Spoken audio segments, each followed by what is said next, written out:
ಕೇಂದ್ರ ಸರ್ಕಾರ ಇವತ್ತು ಪ್ಯಾನಿಕ್ ಬಟನನ್ನು ಒಂದು ಹೊಸ ವಿಧಾನವನ್ನು ಜಾರಿಗೆ ತಂದಿರ್ತಕ್ಕಂಥದ್ದು. ಇದು ಸಾರಿಗೆ ಮತ್ತು ಚಾಲಕರಿಗೆ ಮಾಲಕರಿಗೆ ಇದು ದೊಡ್ಡ ಹೊಡೆತವನ್ನು ಕೊಡ್ತಕ್ಕಂಥ ಒಂದು ಯೋಜನೆ. ಬಹುಶಃ ಇದು ಯಾವುದಕ್ಕೂ ಪ್ರಯೋಜನ ಇಲ್ಲ. ಕೇಂದ್ರ ಸರ್ಕಾರ 9,000 ಕೊಟ್ಟರೆ ಇವರು 15,000ಕ್ಕೆ ಮಾರಿ ಅಂತಾರೆ.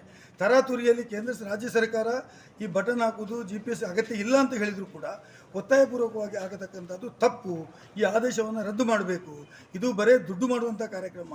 ಯಾರಿಗೂ ದುಡ್ಡು ಮಾಡಲಿಕ್ಕೆ ಪಾಪದ ಡ್ರೈವರ್ ಕಂಡಕ್ಟರ್ಗಳಿಗೆ ಮಾಲಕರಿಗೆ ತೊಂದರೆ ಮಾಡೋದು ಅವಶ್ಯಕತೆ ಇಲ್ಲ. ಇದನ್ನು ಇವರು ಖಂಡಾತುಂಡವಾಗಿ ನಾನು ವಿರೋಧ ಮಾಡ್ತೇನೆ ಅಂತೇಳಿ ವಿಧಾನ ಪರಿಷತ್ನಲ್ಲಿ ಶೂನ್ಯ ವೇಳೆಯಲ್ಲಿ ಈ ವಿಷಯವನ್ನು ಪ್ರಸ್ತಾಪಿಸಿದ್ದೇನೆ ಮತ್ತು ಮಂತ್ರಿಗಳ ಹತ್ರ ಮಾತಾಡಿದ್ದೇನೆ.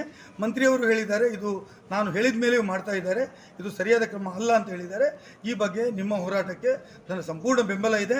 ನಾನು ನಿಮ್ಮ ಜೊತೆ ಇದ್ದೇನೆ. ಯಾವುದೇ ಕಾರಣಕ್ಕೂ ಇದನ್ನು ಅಳವಡಿಸೋದು ಬೇಡ. ಅಳವಡಿಸಿದ್ದರಿಂದ ಯಾರಿಗೂ ಇದರಿಂದ